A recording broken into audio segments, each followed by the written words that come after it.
They call you the godfather of AI. So what would you be saying to people about their career prospects in a world of superintelligence? Trained to be a plumber. Really? Yeah. Okay, I'm going to become a plumber.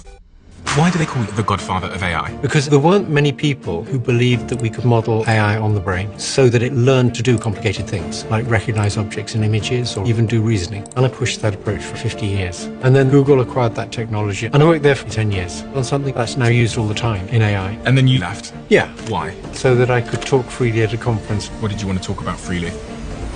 How dangerous AI could be.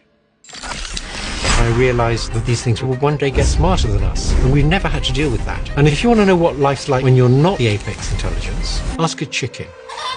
So there's risks that come from people misusing AI, and then there's risks from AI getting super smart and deciding it doesn't need us. Is that a real risk? Yes, it is, but they're not going to stop it because it's too good for too many things. What about regulations? They have some, but they're not designed to deal with most of the threats. Like the European regulations have a clause that say none of these apply to military uses of AI. Really? Yeah, it's crazy. One of your students left OpenAI. Yeah, he was probably the most important person behind the development of the early versions of ChatGPT. And I think he left because he had safety concerns.